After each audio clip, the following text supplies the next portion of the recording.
শ্রী সন্ময় ব্যানার্জি। তিনি ভয়ঙ্কর একজন সাংবাদিক।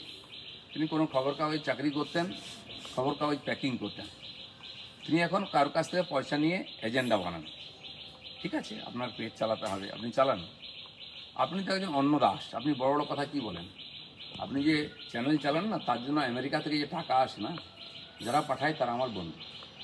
আমিও তাদেরকে একদিন বলেছিলাম যে লোকটা রাষ্ট্রবাদী, একে সাহায্য করো। আজ আপনি সেই টাকায় ফেঁপে ফুলে উঠে বিজেপিকে ধমকাচ্ছেন, আমার রাজ্য সভাপতির সম্বন্ধে যা না তা বলছেন। হ্যাঁ, দিলীপ ঘোষকে ছেড়ে দিন, আপনার আমার একটা চুলো বাঁকা করতে পারবেন না। আপনি আরএসএসকে জ্ঞান দিচ্ছেন, কি জানেন আপনি আরএসএস সম্বন্ধে? সারা জীবন আরএসএসকে গালাগালি দিয়েছেন, কংগ্রেসি থেকে। কংগ্রেসি বুঝেছেন?